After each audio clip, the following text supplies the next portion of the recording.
L'embarquement au Cap Saint-Jacques, le 29 avril 1956, du dernier soldat du corps expéditionnaire, mettait un point final à la colonisation par la France des pays de l'Indochine orientale.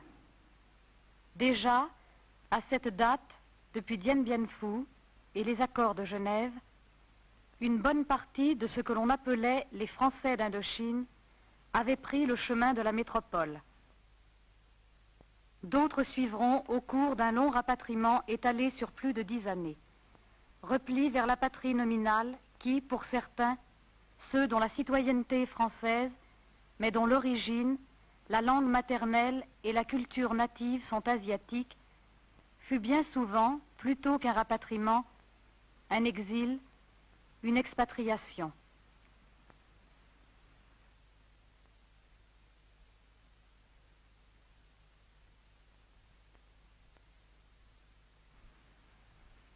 Onze années après, un millier de ces naufragés de la colonisation, originaires pour la plupart du Vietnam, demeurent ici, près de cette petite ville du pays d'Agen, singulière et semblable à tant d'autres, à la cité d'accueil, sur les bords du Lot, au milieu des vergers de prunes dentes et des champs de haricots verts, dont la cueillette, à la saison, leur procure quelques ressources complémentaires, en dehors de travaux plus réguliers et de l'aide que leur apporte l'État.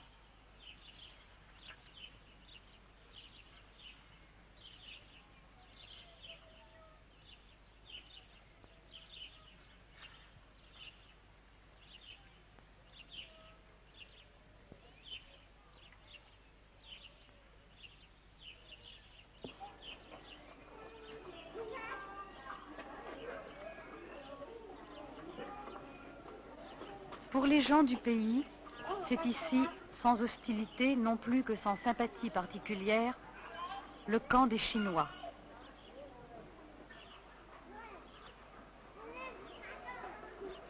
C'est un ancien camp militaire dont les baraquements ont été aménagés pour y loger des familles, le plus souvent nombreuses, femmes, enfants et adolescents formant la grande majorité de la population.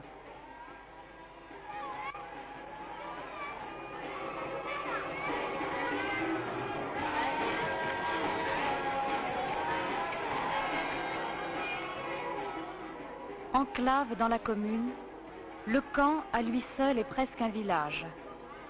Une haie tout autour et une seule entrée. Il a son administration, son école, son service médical, sa salle des fêtes, ses commerces.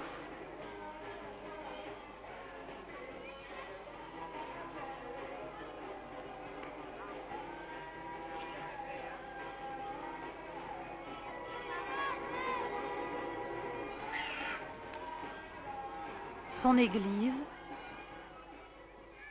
et enfin, aménagé au bout d'un bâtiment, avec face à l'entrée, son Kei Huong, hôtel aux esprits du ciel, sa pagode, où un groupe de bouddhistes et de fidèles des génies maintient, transplantées mais vivaces, quelques-unes des traditions religieuses du Vietnam.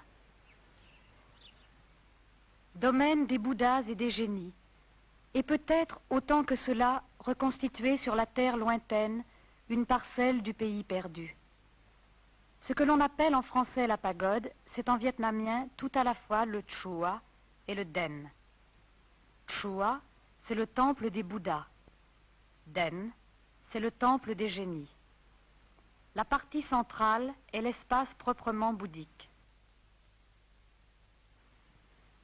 Devant les autels, devant les représentations des Bouddhas et Bodhisattvas, devant les trois précieux, les trois corps du Bouddha, on vient réciter les sutras, les livres sacrés, prier et par son nom 1000 et 1000 fois répété, invoquer Asida, le Bouddha suprême, le Bouddha de la lumière infinie qui attend ses fidèles au paradis de l'Ouest, dans la terre de pureté, au monde de la joie et du perpétuel printemps. À gauche est l'hôtel de Quan Dé, appelé plus familièrement Monsieur le Saint, le génie de la guerre, des lettres et des richesses. À droite est l'autel et l'espace, le temple des génies des 4 palais. C'est ici qu'il leur plaît de descendre s'incarner dans leurs servantes, les Badongs. Innombrables sont les génies qui peuplent les 4 mondes. Aucune imagerie ne saurait donner une représentation complète de cette immense société hiérarchisée, de cette bureaucratie fantastique qui répond dans l'au-delà des dieux à la société traditionnelle du Vietnam.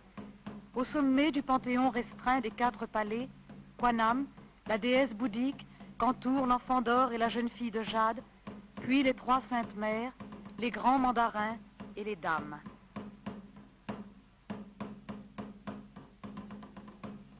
Le serpent blanc et le serpent sombre, formes aquatiques du 3e et du 5e grand mandarin, sont les protecteurs du sanctuaire.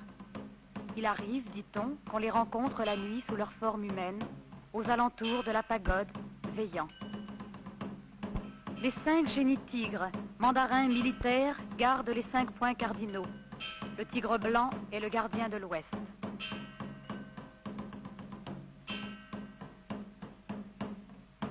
S'incarnant, les génies viennent refaire avec les objets de ce monde les gestes de la vie.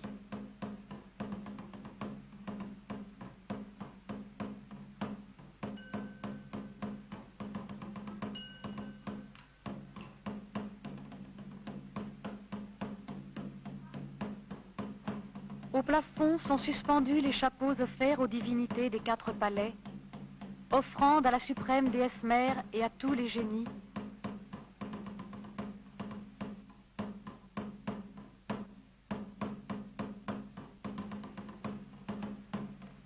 Offrande aux 3 saintes mères du ciel, des monts et forêts et des eaux. Offrande aux grands mandarins génies dragons. Offrande aux dames, assistantes et avatars des saintes mères, et qui sont à la tête des 4 palais, du ciel, des monts et forêts, des eaux, de la terre. Offrande aux princes, les fils du roi dragon des 8 mers du Dong Din.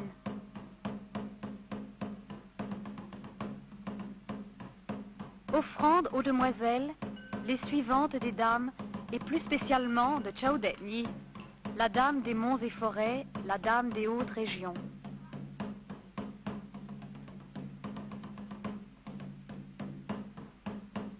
Offrande de chapeaux, mais aussi de toutes sortes d'autres objets disposés par 12 en cerceaux au-dessus de l'autel des montagnes.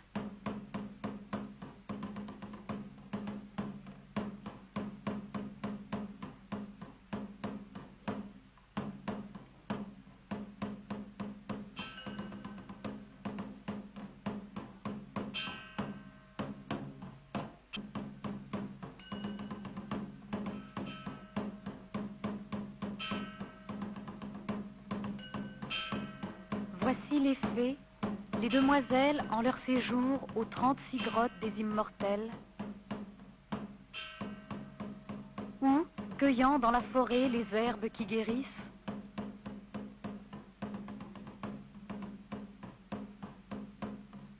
tandis que les princes parcourent pour les venir visiter les chemins.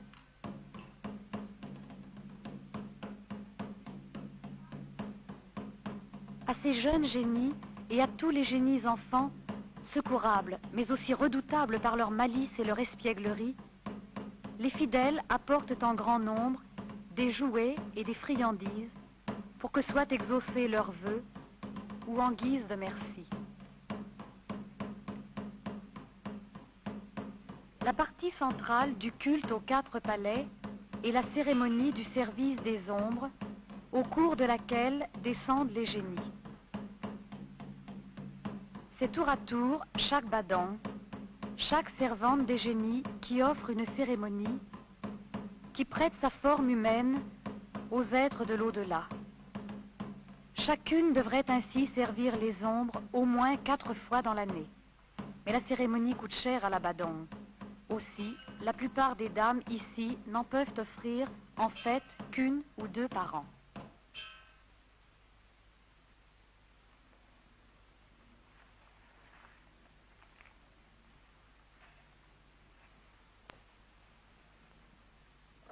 La préparation de la cérémonie commence plusieurs jours à l'avance. La Badong choisit le jour faste au calendrier divinatoire, invite les autres servantes et fidèles des génies à l'assister dans l'accomplissement des rites, achète les offrandes pour les différents autels de la pagode et les fleurs, les fruits, les alcools et les friandises que les génies au cours de leur séjour en ce monde distribueront aux assistantes.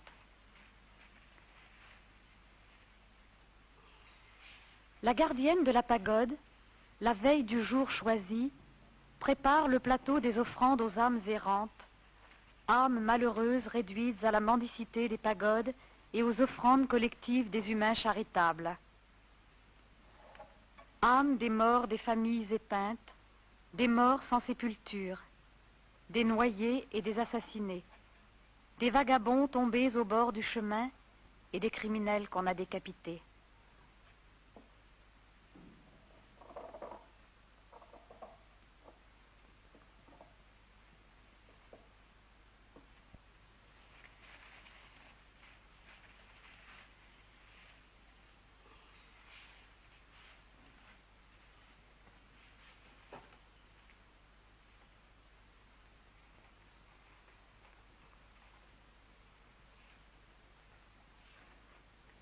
À cette immense cohorte d'esprits en peine, affamés et nus, qu'attireront demain les chants et le joyeux tumulte, et qui pourraient devenir terribles aux mortels oublieux, sont offerts des vêtements de papier, tuniques et pantalons,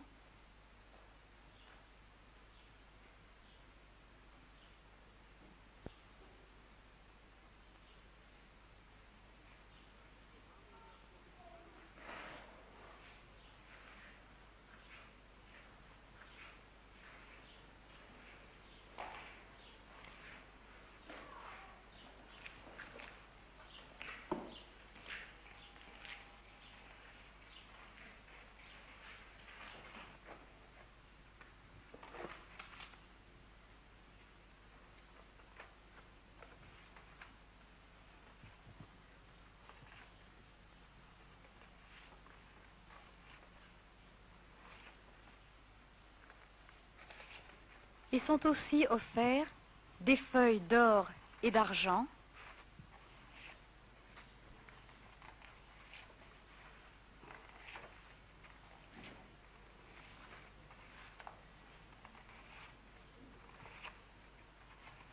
des sapèques,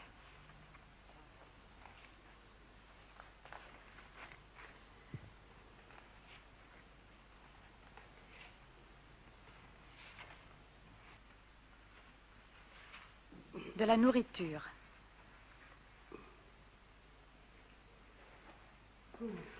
Le plateau est déposé à l'autel des âmes errantes, juste devant l'entrée du temple.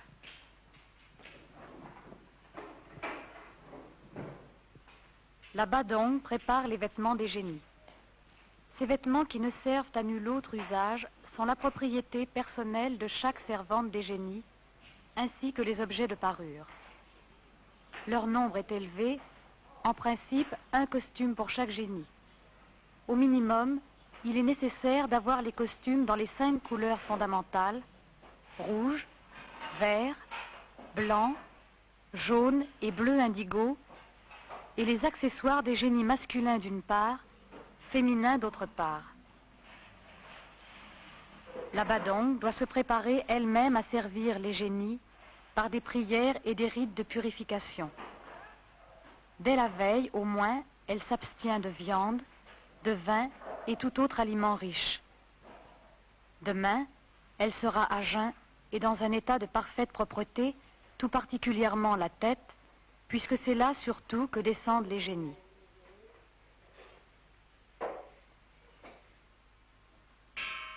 Les cérémonies ici ont lieu l'après-midi. Dans la matinée est dressée devant l'autel des 4 palais la table des offrandes aux génies et préparé le repas rituel.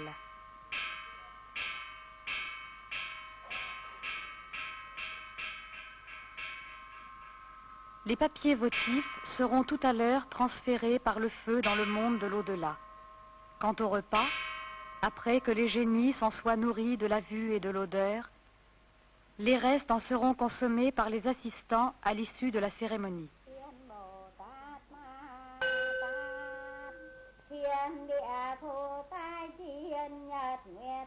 L'une des badongs vient prier les Bouddhas de bien vouloir agréer la cérémonie.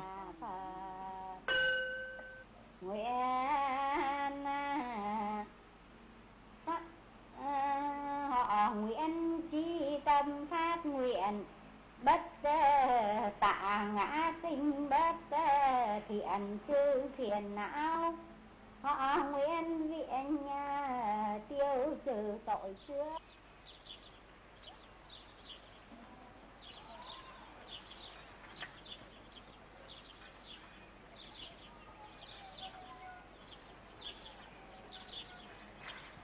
Au début de l'après-midi, les objets votifs en papier, ceux destinés aux âmes errantes et ceux destinés aux génies, sont transmis aux êtres immatériels.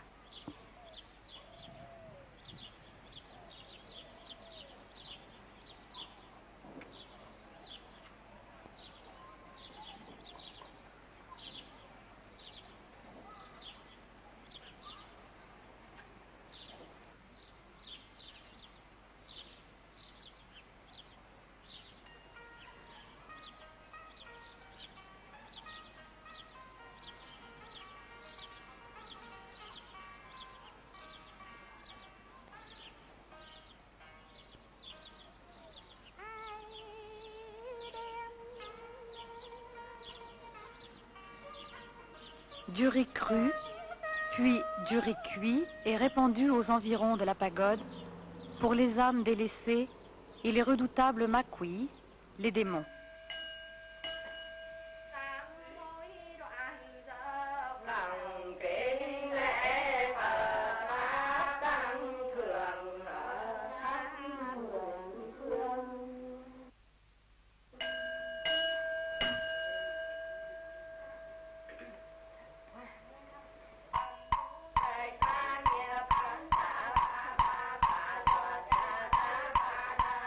Avant la cérémonie au génie, ce jour-là qui était un dimanche, les bouddhistes se réunirent à la pagode.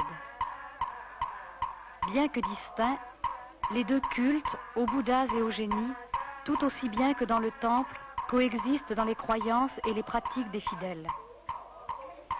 Si plusieurs des bouddhistes ne servent pas les génies, et souvent même considèrent avec sévérité le culte tumultueux qui leur est rendu, les disciples des génies, par contre, se considèrent tout aussi bouddhistes que les autres et n'invoquent pas avec moins de piété les bouddhas que les génies.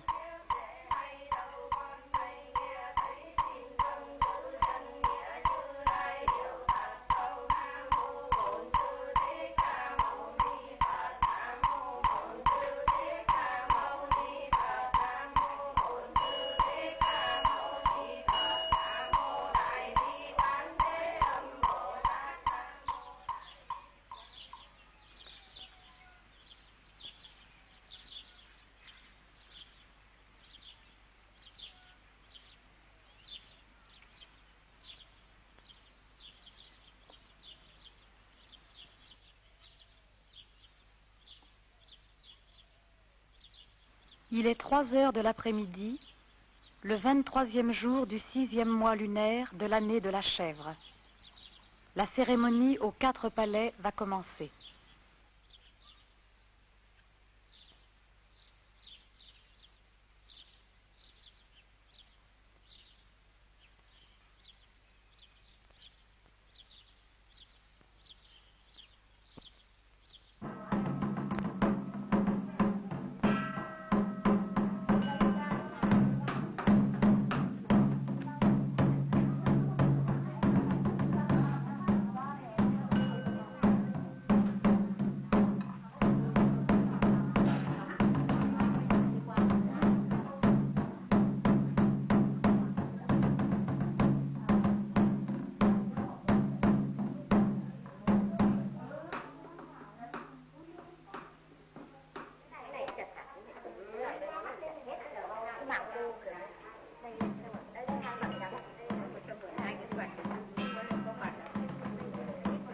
Tandis que se prépare la badong, avec l'assistance de ses deux aides, main de l'encens à sa droite, main des vêtements à sa gauche, et de ses amis, on chante l'hymne d'invocation à l'ensemble des génies.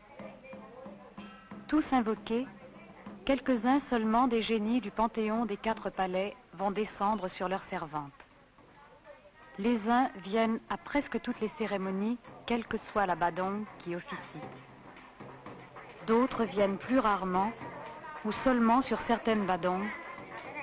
D'autres encore ne descendent jamais. Mais appartenant à des groupes et à des séries bien déterminées, les génies qui s'incarnent viennent suivant un ordre de préséance toujours respecté.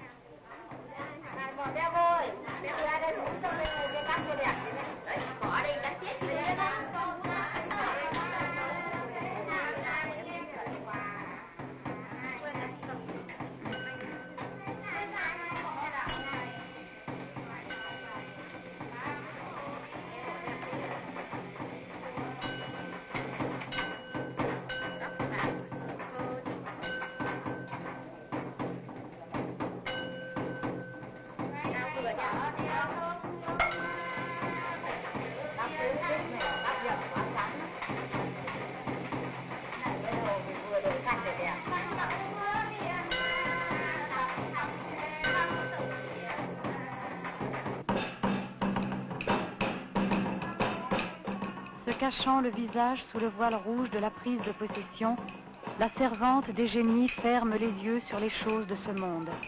On recouvre de la même manière le visage des morts. Les saintes mères descendent les premières, mais seulement pour un bref instant. Trop élevées dans la société des dieux pour s'incarner, elles laissent ce soin à leurs assistantes, les dames.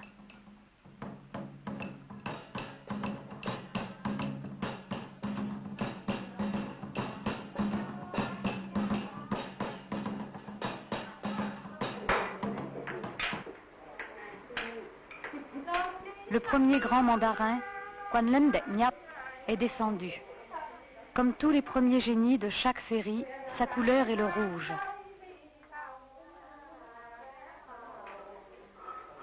Désormais, c'est un être surnaturel. C'est le génie lui-même qui est là, à qui l'on s'adresse avec les formules du plus grand respect, celles réservées aux nobles et aux puissants.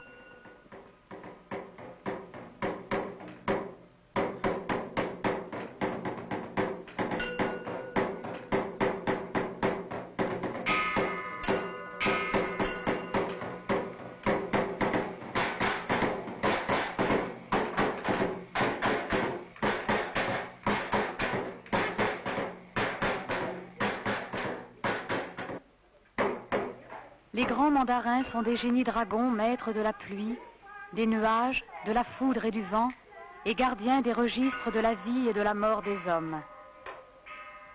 Le noble mandarin a les 6 connaissances et la puissance des génies. Son autorité s'étend sur les 3 mondes. Son air est majestueux, son pouvoir mystérieux. Il accomplit la mission que lui confie le roi.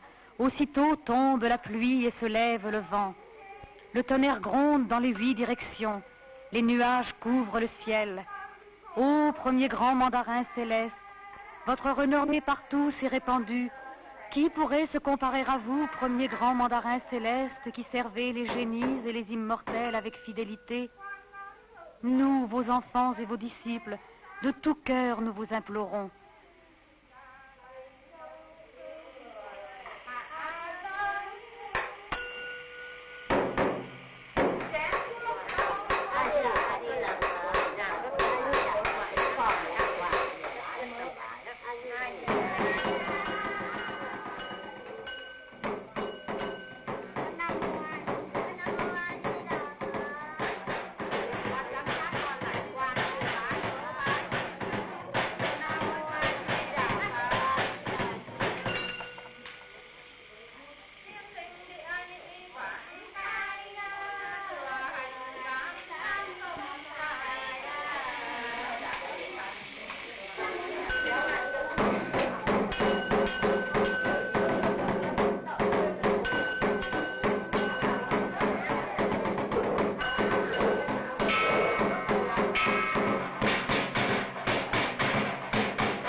le deuxième grand mandarin. Comme tous les seconds génies de chaque série, sa couleur est le vert. Mandarin civil et militaire, il chasse les démons et secourt les hommes.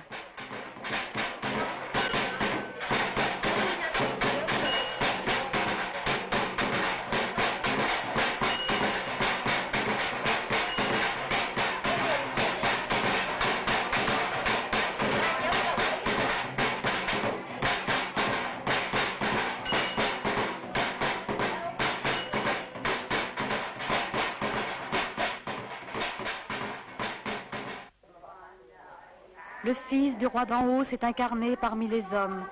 À quiconque est dans le malheur et l'implore, le Seigneur secourable apporte la guérison, la longévité, le bonheur et la paix.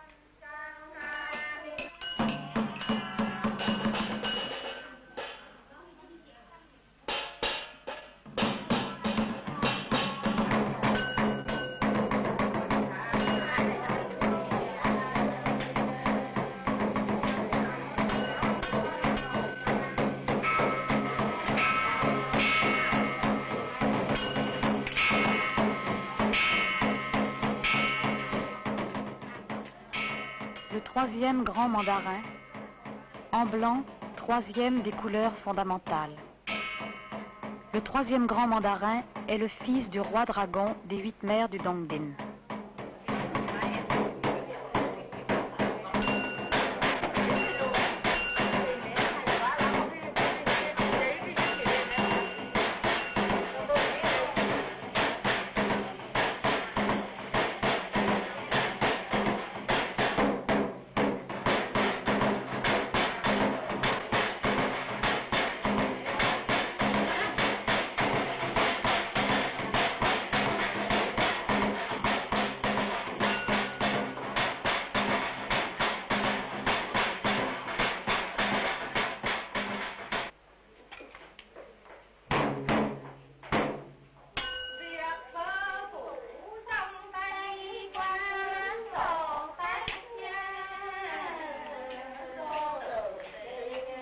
Un vieux couple sans enfants ramasse un jour 2 œufs, d'où, à quelque temps de là et de manière étrange, sortirent 2 serpents, l'un clair et l'autre sombre. Le mari dit à sa femme, « Nous sommes âgés déjà et n'avons pas d'enfants, élevons-les comme s'ils étaient nos fils. » Mais ces gens étaient pauvres, et les serpents ne voulaient manger que des œufs, des poulets et du riz. Ne pouvant plus les nourrir, la femme dut, en s'excusant, les jeter dans la rivière Chan. Or, ces serpents étaient les 2 fils du roi du palais des eaux. C'était le 3e et le 5e grand mandarin. Il se fit dans la rivière aussitôt qu'ils y furent jetés de tels remous et de tels tourbillons qu'il devint impossible d'y passer en bateau.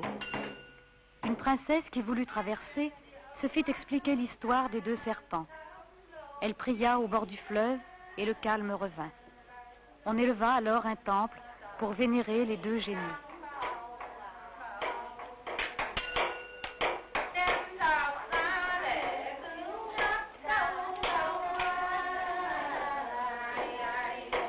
Le génie distribue aux assistants la richesse et le bonheur.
le 5e grand mandarin, qui est le génie Tuanchan, règne sur les hautes régions, au pays des Muong, où son père, le roi des eaux, l'exila pour avoir une fois enlevé et amené au palais des eaux la femme d'un mandarin du monde des hommes. C'est un génie puissant et redoutable.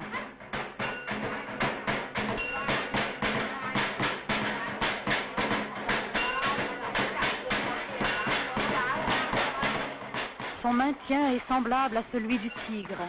Il sait détruire les démons, attraper les mauvais esprits, chasser les génies malfaisants. Il a charge de diriger les armées du ciel.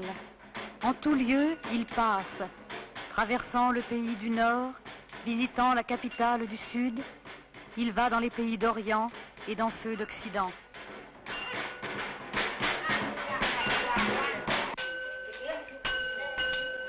Quand il manifeste sa puissance, le vent avec violence souffle les nuages, emporte les arbres, renverse les maisons.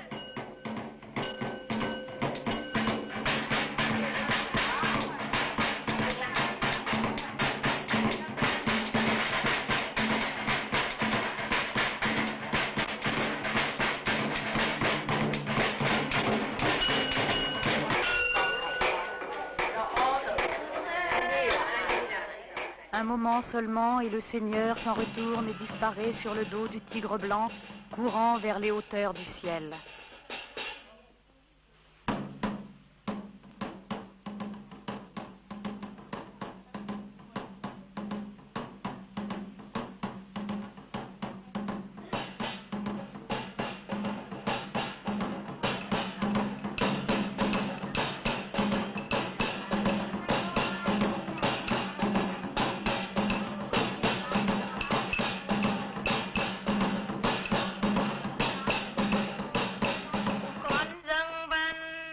Chao De-ni, la dame deuxième des monts et forêts, est l'un des génies les plus importants du culte. Elle est l'assistante de la deuxième Sainte Mère et règne sur les hautes régions. Son costume est celui des peuples montagnards. Elle parle d'une manière saccadée comme les Man, elle traîne sur les mots comme les Muong. Parler des montagnards, parler des Man, parler des Toho, parler indistincts. Elle prit un jour la forme humaine au village de Dongquang chez un vieux ménage Man qui, malgré sa vertu, n'avait jamais eu d'enfant. Belle et douée de toutes les qualités, elle demeura auprès de ses parents. Et jamais son cœur chaste, en dépit des feuilles rouges et des billets d'amour, ne s'émut au vent printanier. Après sa mort terrestre, les populations des montagnes lui élevèrent des temples et elle exauça leurs prières.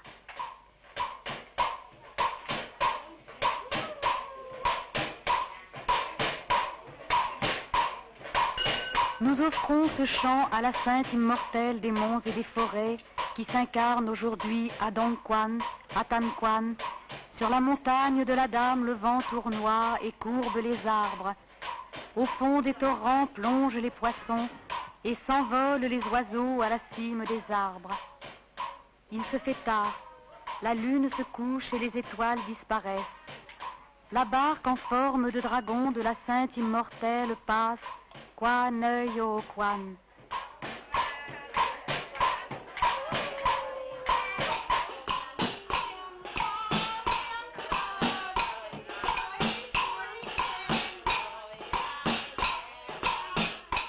Ses sourcils sont de papillon et ses yeux de phénix brillent comme ceux du dragon. Son visage est de fleurs nouvelles et ses cheveux de nuages. Blanche de neige est la couleur de sa peau. D'ivoire sont ses poignets. Turban vert, ceinture longue, ceinture courte, qui en ce monde pourrait se comparer à la dame pour les talents et la beauté? Élevée dans la hiérarchie des princesses, elle a charge de régir les vallées et les monts. Les esprits des montagnes, les oiseaux et les animaux qui vont à quatre pattes, les tigres et les loups féroces, tous viennent la servir. Pour se distraire, la dame se promène aux 5 grands lacs. Joyeuse, elle parcourt la forêt de Rotinmei et la forêt de Rotinmai, la forêt de Bambouzang, la forêt de Bambounua, la forêt de Bambouché, la forêt de Bambouvao.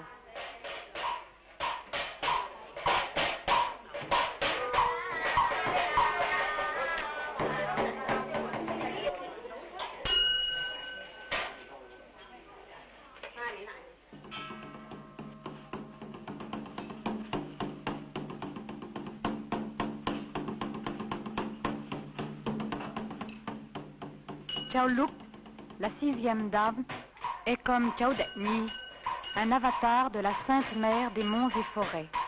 Elle est la déesse de Bakley.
Le 3e prince, Hong Huangbo.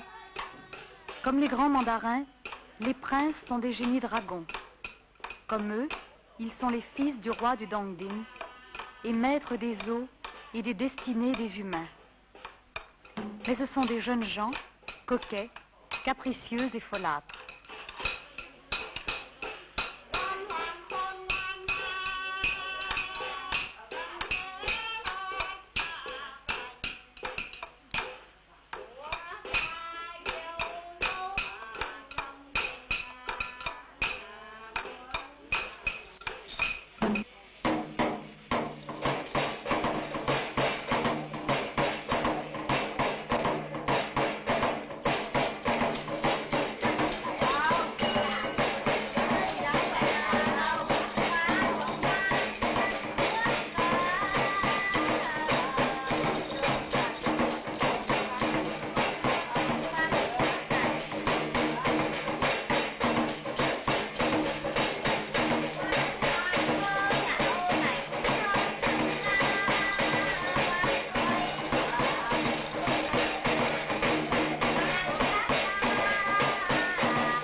Le 3e prince est élégant et gai comme une tourterelle.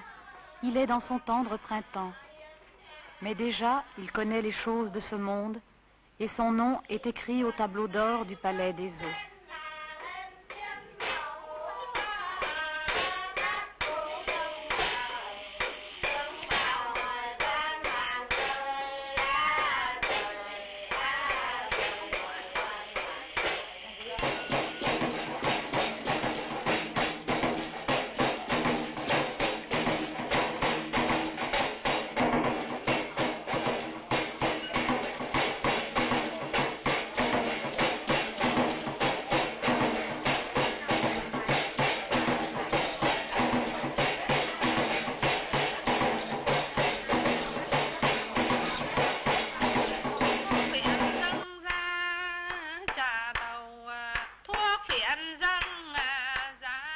Hong Bai, le 7e prince, le prince fumeur d'opium. Pour avoir lui aussi voulu connaître avec la femme d'un mortel des amours de lune et de vent, il fut exilé par son père, le roi des eaux, près de la frontière de Chine, dans les régions à pavots, et se mit à fumer. Dans le nord, à Hazang, à Laokai, à Yanbai, vient le noble gardien des fleuves. le gardien des fleuves des 36 grottes des immortels. Nous invitons le prince septième, gardien des fleuves, à descendre nous visiter.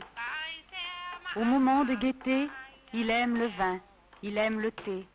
Au moment de tristesse, il retourne à l'opium, vapeur et brouillard. Le prince souffle la fumée aux quatre coins du ciel. Il fume quelques pipes, oisifs et en paix.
Ong Muoi, le 10e prince, est le plus beau et le plus joyeux des princes. C'est un prince musicien et c'est lui qui désigne les fidèles qui devront un jour venir servir les génies.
Le prince est beau, élégant et gai. Élevé dans la hiérarchie céleste, il a pouvoir sur les 4 régions. Ses sourcils sont de papillon, son visage de phénix. Son élégance exquise. La neige cède à la blancheur de sa peau, les nuages à la beauté de ses cheveux. Quand il s'incarne, il revêt ses habits de l'Oriot. Qui en ce monde pourrait peindre un tel tableau? La reine mère et le roi se réjouissent en leur cœur et le soignent avec tendresse telle une fleur sur la branche. Joyeux, le prince se distrait. Il repose son esprit, un temps donné à la lune et au vent, un temps à la pagode, un temps pour regarder s'épanouir les fleurs. un temps pour guetter le lever de la lune. Tout le monde connaît le noble prince puissant et courageux. L'empereur céleste lui a décerné un brevet, lui commandant d'aller choisir les soldats, reconnaître les médiums dans les 4 régions.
Au palais des eaux du Dongdin, au palais royal est le génie 3e demoiselle qui s'incarne en cette heure.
Le maintien plein de douceur de la troisième demoiselle, qui le peut égaler? Anneau d'or au poignet, bague d'argent au doigt. Elle porte une collerette de soie brodée de fleurs sans ses chaussures. Elle prépare ses vêtements, elle se part avec élégance. Préparons et offrons à la demoiselle ce dont elle a besoin. Préparons et offrons-lui des fruits, un chapeau, une paire de chaussures. Offrons-lui de l'encens et de l'alcool, des bracelets et un éventail d'ivoire.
La demoiselle donne à qui vient lui demander l'eau qui guérit. La demoiselle vient s'incarner et alors elle instruit et secourt les humains. Aussi, partout s'étend sa renommée.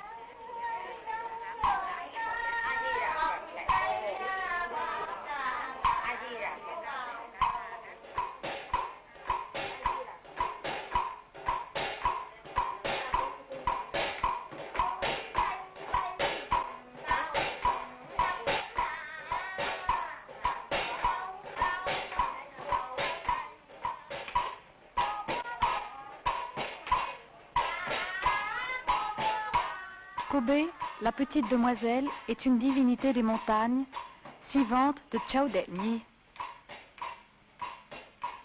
Demoiselle Nuong, demoiselle Man, elle chante et se promène.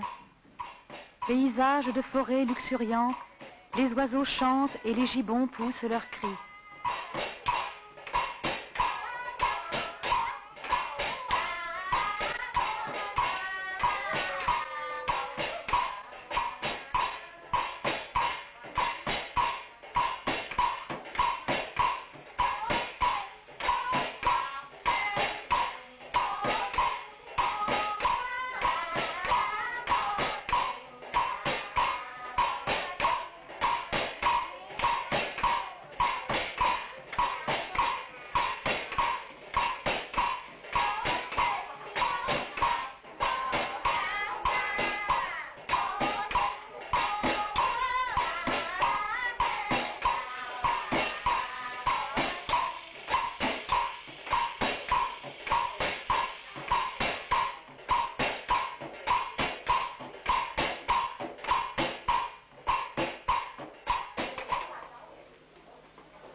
kia và con này cô lấy cái mùi xoang đi buộc.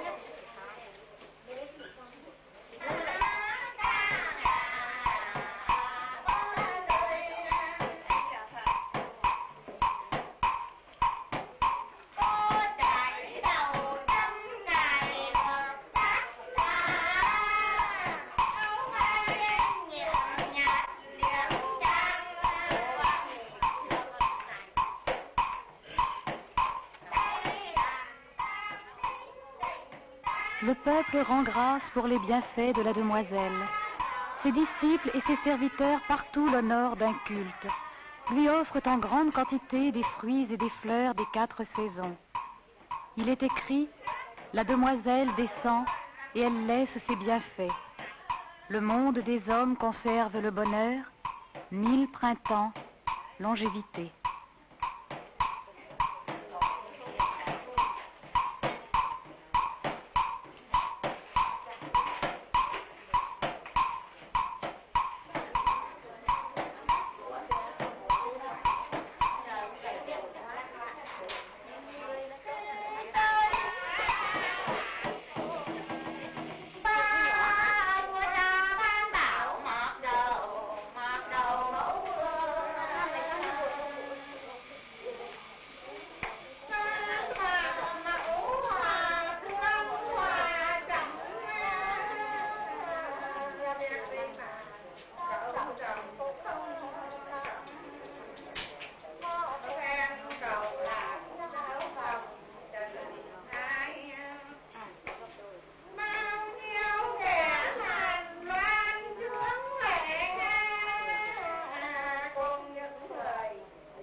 Cao Be, le 3e petit prince, est un génie enfant. Pétale de fleurs de péché, il vient juste de compter 3 hivers. Cette perle de cristal, plus on la regarde et plus elle paraît rouge. Ce corail précieux, plus on le contemple et plus il paraît frais.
La danse de la licorne, danse des enfants dans le Vietnam en fête.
Un autre génie enfant vient de descendre sur l'une des dames de l'assistance.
La cérémonie est maintenant terminée.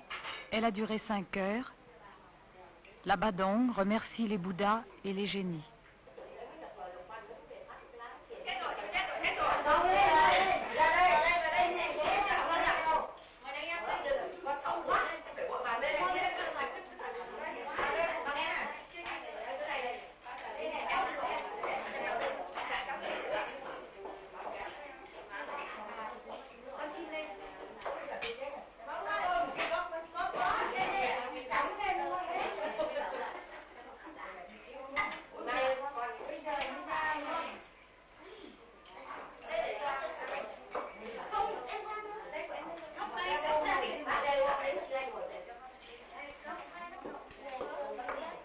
Les dieux s'étant nourris du spectacle et du parfum des mets, les restes du repas sont consommés par tous les assistants.